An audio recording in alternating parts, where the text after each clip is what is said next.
Capítulo 11. Hasta la muerte. Gran coliseo se levantaba entre las neblinas palúdicas. El muro curvo alzaba almenas irregulares por encima de la bruma. La luz del sol bañaba a los albañiles enanos que ponían piedras allá arriba y la turbia niebla amortajaba a las cuadrillas que trabajaban incansables allí abajo. Rinocerontes descornados tiraban sin descanso de correas de cuero, arrastrando bloques desmesurados por encima de leños rodantes. Simios gigantopitecos subían sacos de cemento por largas escalerillas. Los trasgos rezongaban mientras accionaban las bombas, mezclaban el mortero, gateaban escaleras arriba o se sentaban sobre los materiales. Los capataces vigilaban, haciendo que la gigantesca maquinaria avanzara a golpes de látigo de magia negra. El dolor era la moneda del reino, el dolor y no poco miedo. Le gustara o no, Zagorka se había convertido en la usurera de esa moneda. Ella y Chester se abrían paso, cansinos, entre las cuadrillas de obreros. Ver a aquella anciana y... Su terco mulo metía el miedo hasta en el corazón de los capataces más brutales. La desaprobación de...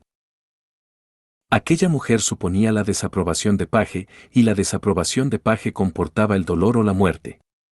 La anciana prefería el miedo. Si podía hacer que las cuadrillas temieran las consecuencias de su fracaso, no tendrían que sufrir tales consecuencias. Chester resopló irritado cuando vio a otra mula, más joven y pequeña que él, trajinar bajo una carga aplastante de gravilla. Pese a su tamaño, la principal función de Chester era ser la montura de Zagorka. No falta mucho, le murmuró la mujer al animal.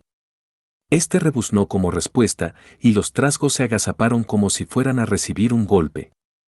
El otro papel de Chester era el de matón, porque podía tumbar a un rinoceronte a coces. Zagorka y su camarada se acercaron a un capataz especialmente ominoso. Un incauto lo habría confundido con un demonio auténtico, pues tenía cabeza de cabra, alas de murciélago y cuerpo de lagarto, y antaño se había escondido en una cueva. En verdad era un desecho de la guerra, pero... Para variar, ¿quién no lo era allí? La cábala había dado caza y atrapado a ese monstruo, le había lavado el cerebro para obligarle a luchar en los fosos y, para terminar, le había dado el cargo de capataz.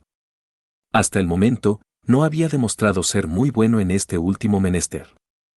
Zagorka desmontó y tiró de la correosa ala de la bestia. «¿Perdón, eres Gorgot? ¿Y a ti qué te?»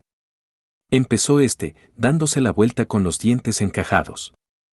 Tan pronto como vio a Zagorka, el fuego rojo de aquellos ojos se convirtió en verdor. Bajó la garra, pese al sortilegio de azote que había conjurado e hincó las rodillas en el suelo. Zagorka. Mis más humildes disculpas. Inclinó los cuernos curvos y la cabeza velluda tocó el suelo. Sí, soy Gorgot. ¿Cómo llevamos el trabajo? La anciana sonrió, con los ojos ausentes, una mirada que sabía que inspiraba terror. Bien, muy bien, respondió Gorgot. Hemos cumplido los plazos durante 2 semanas seguidas y vamos según el calendario marcado. Eso está muy mal. Zagorka frunció el entrecejo. ¿Muy mal? Las pupilas rectangulares del demonio se contrajeron hasta convertirse en rendijas. Las demás cuadrillas van 3 días por delante. Pero si estamos cumpliendo los plazos, y cuando su trabajo se solape con el tuyo, tendrán que esperarse. Pero el calendario, estás retrasando todo el proyecto. Pero, ¿por qué no ser el primero, en vez del último? ¿Por qué no vivir en vez de...? Gorgot no planteó más objeciones. Se había hundido más y más con cada respuesta, y ya se encontraba postrado ante la anciana. Ha sobrevivido desde la guerra. Zagorka mesó las crines de Chester. Está claro que... Sabes cuidarte, pero la vieja manera de sobrevivir, esconderse y escurrir el bulto, ya no funciona. No. Puedes esconderte de Paje. El demonio soltó un gemido.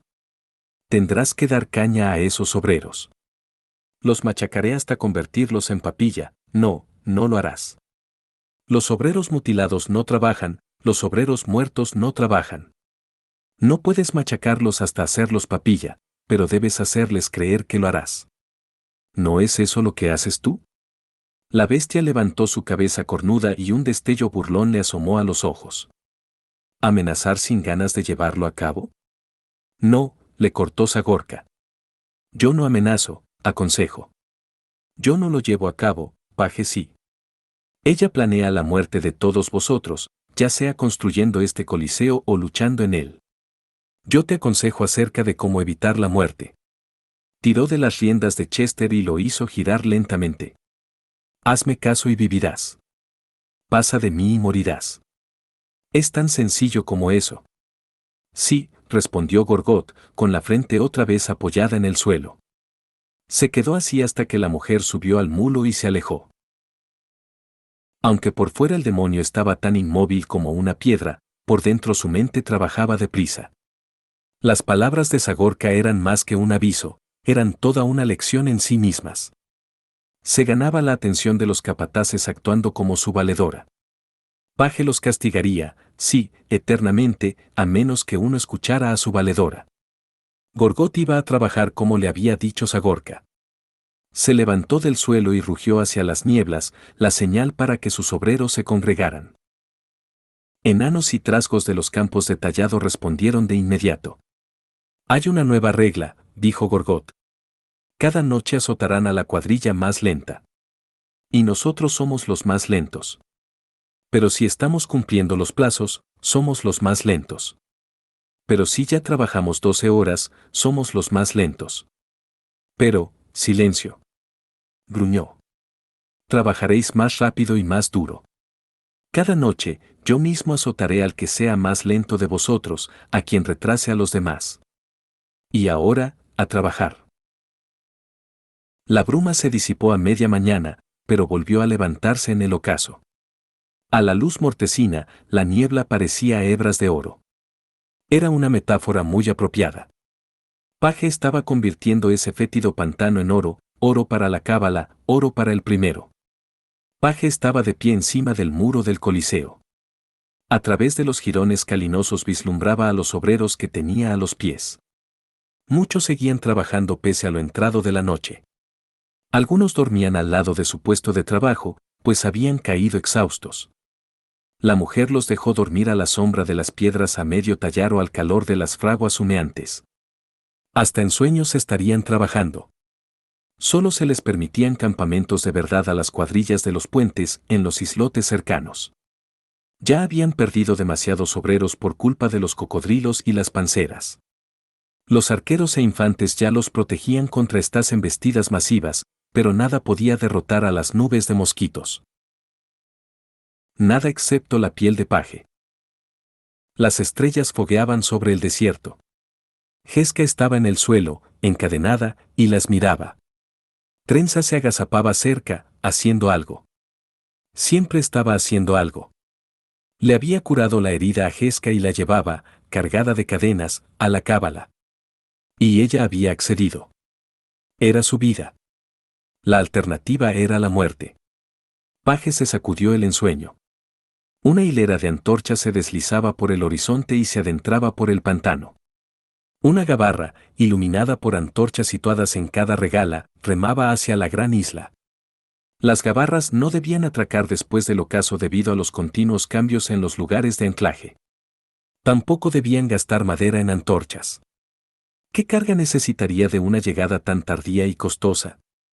Recortada contra las estrellas del desierto, Trenza se afanaba con las cadenas de Jesca. El primero está ansioso por verte. Un escalofrío recorrió a Paje. Giró sobre los talones y bajó la escalera. Saltaba los peldaños de 3 en 3, casi iba corriendo.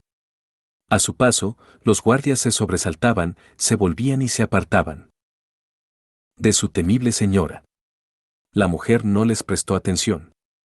Atravesó la entrada principal y se perdió en la niebla.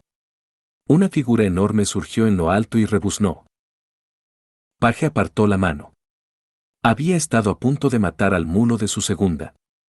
Aún así, no aflojó el paso. Perdónanos. Sagorka caminó despacio detrás de su señora. Estábamos esperando por. Aquí, por si necesitabas algo, carraspeó. Parece que necesitas algo. Ve a mis dependencias. Dobla la guardia. Diles que lo limpien todo. Que busquen el jergón más mullido y limpio y lo pongan en la cama de hierro. Llama a los cocineros y que preparen un festín. Luego ve a informarme a la gabarra, allá abajo. Las órdenes brotaron de sus labios como virotes de una ballesta. ¿Qué sucede? El primero está a punto de llegar. Fue todo lo que Paje dijo antes de adelantar a su segunda. Era todo lo que tenía que decir. Sagorka profirió un grito ahogado y montó en Chester. Los cascos del mulo repiquetearon en la niebla, dirigiéndose a las dependencias de Paje. Esta no les dedicó ni una mirada. Si era Sagorka quien se encargaba de preparar las habitaciones y la comida para el primero, con seguridad que todo iría bien. Paje tan solo esperaba que los muelles contaran con su aprobación. Solo esperaba que la isla, los obreros, el coliseo, el avance de las obras, le complacieran. Vivir o morir estaba en sus manos. Levantaos. Gritó en el brumoso campamento. Preparaos para una inspección a fondo. Su voz, aunque poco oída, era conocida hasta por el último obrero. Se corrió la voz. Los látigos chasquearon para reforzar las órdenes. Los soldados debían estar listos, despiertos, firmes y dispuestos en filas. El que no pasara la inspección no llegaría a ver el alba. Paje tragó saliva. Delante de ella, entre las neblinas que se apartaban, vio las antorchas de la gabarra que se acercaba. No eran simples antorchas, sino esqueletos que ardían. El primero había perfeccionado su técnica de ejecución, anestesiaba a los traidores, los envolvía con gasa de yesca, los sumergía en un producto acelerante y les prendía fuego. Así producían una llama intensa y lenta que iluminaba el camino del primero. Era un aforismo bien conocido que el cebo de los traidores era luz de la cábala. Sin embargo, ninguna luz penetraba en el pabellón negro que había en el centro de la embarcación. Paje llegó hasta la orilla y aguardó. El cráneo que estaba más adelante la miró lascivamente, sacando fuego por ojos y boca. ¿Se estaba burlando de su fidelidad o la saludaba como compañera en la traición? Las aguas negras se rizaron ante la gabarra. Esta se meció hacia adelante y los remos se clavaron en la turba para frenarla. Con un suave golpecito, la nave tocó tierra. Los hombres se apoyaron en los remos y el ancla se hundió con un chapoteo. Los ayudantes sacaron una pasarela por la proa y la pusieron en su sitio. Paje esperó a que las cortinas se apartaran, a que el hombre desembarcara. Paje, cuyo verdadero nombre es Jesca, adelántate, exclamó una voz desde su interior. La mujer subió por la pasarela lentamente. La madera le siseaba bajo las plantas de los pies, marcando su paso para siempre. Mientras avanzaba entre los esqueletos humeantes, el olor del cebo quemado dio paso al aura del primero. Mucha gente tenía arcadas ante su presencia, pero a Paje la renovaba. Los afines se atraían, la piel le temblaba al tocar su carne gemela. Se acercó al pabellón encortinado de seda negra, como su propia malla. Estaba en casa. Entra, Jesca, volvió a exclamar una voz interior. Se vislumbraba la mirada del primero entre la tela que lo separaba. Los servidores del mandatario apartaron los pliegues. El aire invadió a Paje, frío y seco, oliendo a muerte. Entró y la tela cayó tras ella. Las tinieblas llenaban el sitio y el encortinado solo dejaba ver unas tenues columnas grises allá donde ardían los cadáveres. Paje hincó las rodillas, se postró y así se quedó. Bajo ella, la alfombra de lana se corrompió. Levántate, dijo el primero. Estaba sentado en una gran silla, al otro extremo de aquel espacio, y apenas se le veía en la penumbra. Ya está aquí la cábala. La cábala está en todas partes, respondió Paje, recostándose sobre las rodillas. He dicho que te levantes, que te pongas de pie. Unos ojos la repasaron. Se puso en pie y una silueta negra se quedó grabada en lo que quedaba de la alfombra. Perdóname, señor. No es necesario que te perdone, Jesca, le susurró. Estoy muy complacido con los informes que has enviado. Vas por delante del calendario y por debajo del presupuesto, has levantado puentes y dragado canales, pavimentando el nuevo camino del mundo. ¿Dices que incluso has descubierto una manera de dejar estériles los pantanos? Sí, asintió la mujer con la cabeza. La cal envenenará hasta la última planta y animal y se asentará en un pozo grueso en el fondo que más tarde se endurecerá. En el radio de 1,5 kilómetros del Coliseo, todas las vías de agua serán de un color azul celeste y estarán contorneadas con argamasa.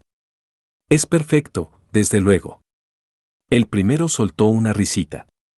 También ordené a las invocado ras de demencia que diseñasen algunas bestias bastante sorprendentes. Son criaturas de los pantanos que comen arena y devuelven agua. En este mismo momento están extendiendo el alcance del pantano hasta el insondable desierto. Solo cuando lleguen a la escarpadura de Coria tendremos que parar. Estoy orgulloso de ti. Más allá de la gabarra hubo un pequeño revuelo. Alguien había llegado, y los guardias del primero lo acribillaban a preguntas. Entre las respuestas se oía un rebuzno familiar. Ahora mismo están limpiando y adaptando mis dependencias para que puedas disponer de ellas, y he hecho preparar un festín, dijo Paje. Me ordenó que informara. La protesta de Sagorka se pudo oír con toda claridad en el interludio. No son tus avances o tus preparativos lo que me preocupa, continuó el primero, ajeno a lo que pasaba. Es el recibimiento que he tenido. Paje sintió un vuelco de pánico en el pecho. Fue hasta un servidor de la mano, se arrodilló ante él y le besó los dedos. El contacto con los labios le dejó al ayudante una necrosis burbujeante en los nudillos. Te honro con mi vida. Sí, sé que lo haces, respondió el primero mientras se frotaba sus propias manos. Le hizo un gesto al servidor para que se apartara de Paje, pero ¿y tu gente? Te tratan como a una diosa, te temen, reverencian y admiran. Ah, sí. Preguntó, incrédula. Juran por ti, Paje, respondió. Y han de jurar por mí, no por ti. Ese se lo diré. Se lo dirás esta misma noche. Con tu permiso, se lo diré ahora mismo. Adelante. Paje se levantó y se dirigió a las cortinas. Los servidores de la mano las apartaron. La mujer emergió de la fría sequedad al húmedo corazón del pantano. Bajó decidida por la pasarela. Al pie de ésta se apiñaba la guardia personal del primero, discutiendo con una mujer anciana y un mulo muy grande. No aquí, él no. La voz de Sagorka se levantaba entre el tumulto. Paje es la ley aquí, y dijo que me encontrara con ella, ¿así que estabas aquí? Interrumpió Paje mientras se metía en medio del gentío. Todos los reunidos se echaron atrás instintivamente, apartándose de su peligroso contacto putrefactivo. ¿Cuál? ¿Es mi mejor cuadrilla? Esta semana ha sido la de Gorgot y sus talladores. Tráelos aquí. Y ordena al resto que vengan a ver lo que ocurre. Sí, dijo Sagorka, volviendo a subir a la grupa del mulo. Clavó los talones en los ijares de la bestia y Chester saltó adelante, rebuznando. La mujer y el animal pasaron al trote entre las tropas formadas. Estaban plantados como hileras de trigo que se perdían en la isla del Coliseo. Sagorka iba a encontrar a Gorgot y su cuadrilla rápidamente y los traería. Paje planeaba una demostración de lealtad. Los obreros pronto se enterarían de quién era su verdadero amo. El primero también. Jeska vomitó en el suelo cuando llegó ante la presencia del primero. Él estaba allí, de pie, con los brazos abiertos. No había escapatoria. Ella se sumió en aquel abrazo mortal. Una brisa fría toqueteó en el hombro a Paje y supo que el primero ya había salido. Con los servidores de la mano a cada lado y los de la calavera detrás, el mandatario bajaba por la pasarela. Fuera, bajo la luna creciente, las innumerables túnicas del hombre y su imponente mitra hacían que pareciese un ser enorme. En verdad era enorme. Era el sol negro en torno al cual todos ellos giraban, lo quisieran o no. Muy pronto se enterarían de ello. Mientras el primero esquivaba los agujeros de podredumbre que había en la pasarela, Paje se arrodilló. Nadie de su gente la había visto antes así. Zagorka regresó. Botaba sobre el lomo de Chester e iba soltando una arenga: mirad a Paje. Volved los ojos a la orilla. Mirad a Paje o morid. Tras ella venía una variopinta colección de enanos y trasgos, gigantopitecos y hasta un rinoceronte descornado, todos alentados por el flagelante azote del demonio Gorgot. Huían del capataz y corrían hacia su ama, arrodillada. Nada de esto ayudó a Paje. Solo sirvió para probar las sospechas del primero. Zagorka cabalgó hacia un lado, abriendo camino para que la cuadrilla se desplegara ante Paje. Así lo hicieron, hincando las rodillas y el rostro en el suelo. Gorgot los azotó hasta que estuvieron con la cara postrada por completo y quietos. Luego él también se arrodilló, ante Paje. Hasta el último siervo se arrodillaba ante ella. Diles que no se han de inclinar ante mí, gruñó Paje, sino ante el primero. Zagorka se llevó a los labios la vieja mano a modo de bocina y gritó: postraos ante el primero. Sin saber muy bien qué hacer, enanos y trasgos cerraron los ojos y se quedaron donde estaban. Todos vosotros debéis postraros ante el primero, todo el campamento. Arrodillaos. Todos. Arrodillaos ante el primero. Con un retumbar como el de un trueno, centenares de criaturas se arrodillaron. Le servimos hasta la muerte, dijo Paje. Servidle hasta la muerte, gritó Zagorka. Inclinaron la cabeza, pero Paje notaba las miradas ardorosas de estos en la espalda con tanta seguridad como notaba la gélida mirada del primero en el rostro. Se levantó. Era el momento de demostrar su lealtad y la de sus obreros. Se acercó a la cuadrilla. Todos estaban postrados. Ninguno había cambiado de posición hacia el mandatario. Ante mí, no. Ante el primero, gritó Paje. Miradas de terror llenaron todas las facciones. Enanos y trasgos volvieron la cara, dirigiéndola al primero. Tocaron el suelo con la frente y cerraron los ojos con fuerza. Sois la mejor cuadrilla de trabajo. Los más rápidos, los más eficientes, los más habilidosos. Sois mis mejores hombres. Debéis ser los mejores del primero. Avanzó hacia ellos con grandes zancadas, se detuvo y se subió a la espalda del primer enano.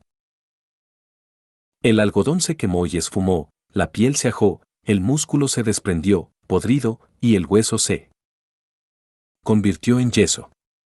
El poder de la vida ascendió del cuerpo como un fantasma y revoloteó alrededor de Paje. Esta movió las manos a un lado. Telarañas de fuerza vital se desenroscaron de la punta de sus dedos para extenderse por las tinieblas y envolver al primero.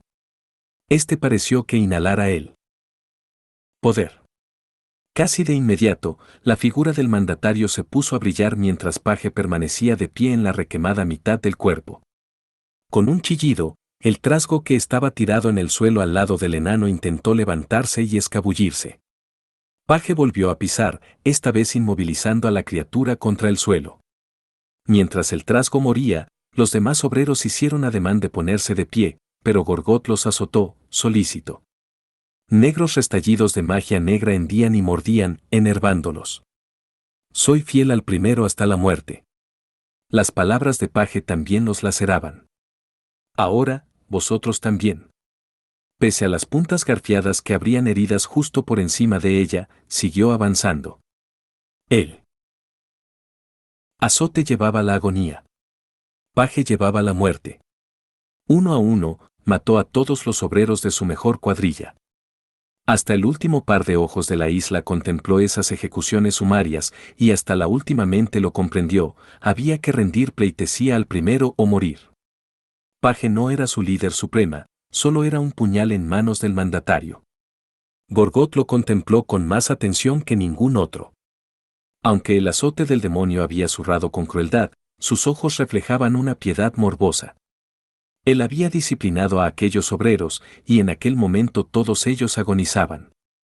Pese a todo, Gorgot sabía lo que era la supervivencia, era lo que había tenido que hacer para sobrevivir. Hombres, mujeres, niños, animales, gritaba Paje. Agarró la cabeza del rinoceronte y la pudrió hasta convertirla en un cráneo pelado. El cuerpo vaciado profirió una especie de gruñido y se derrumbó. Todos debéis servir al primero hasta la muerte. Casi con cariño, envolvió con los brazos a un gigantopiseco. Este intentó zafarse, pero no consiguió más que deshacerse en una viscosidad grisácea allá donde lo tocaba. Pereció en el abrazo de la mujer. Los obreros más fuertes de la cuadrilla yacían en un montón de desechos. Paje se plantó delante del capataz. Él helóse azotado, Gorgot se arrodilló. Te he sido fiel hasta la muerte. Me has sido fiel a mí, remarcó Paje, negando con la cabeza. Agarró la cabeza de cabra y la besó, el beso de la muerte. Deslizó la mano por el cuello y lo estrujó. Una libra cráneo cayó de su mano. Mientras las alas se convulsionaban, el cuerpo se derrumbó. Paje le llevó los frágiles huesos al primero. Los puso a los pies de éste y se postró allí mismo. El patriarca pasó la mirada por ella, luego por el cráneo y finalmente por toda la isla, cubierta de figuras postradas. Hasta la anciana estaba postrada del todo y el mulo detrás de ella. Os habéis portado bien, servidores míos. Habló suavemente, pero la magia llevó sus palabras a todos los que allí estaban. Ya está aquí la cábala. La cábala está en todas partes. La respuesta brotó al unísono de millares de gargantas. Estoy especialmente complacido con mi hija, Paje. Ha construido con acierto el Coliseo. Habla con acierto a través de esa vieja. Ahora también hablará a través de otra persona. La sonrisa del primero titilaba entre las tinieblas. Paje, te he traído a la persona que te dio la vida, que una vez mandó sobre ti. Ahora tú mandarás sobre ella. Así como la vieja es tu voz entre los obreros, esta persona será tu voz en el mundo. Hizo un gesto hacia atrás. Las cortinas de la gabarra se abrieron. De ellas emergió Trenzas, con una amplia sonrisa en la cara. Hola, hermanita mayor. Es un honor, dijo Paje, todavía postrada. Levantaos, Paje, Sagorca y Trenzas. Acercaos. Mientras Fed se ponía en pie, Trenzas bajó a sálticos la pasarela y se puso a su lado. Sagorca dejó al mulo, que se levantó entumecido junto con los demás. La sonrisa del primero se ensanchó y alzó las manos hacia los cielos estrellados.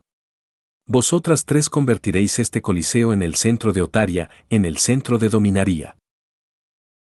Y en aquel abrazo asesino, Gesca vivió. En temblorosa agonía se convirtió en Paje.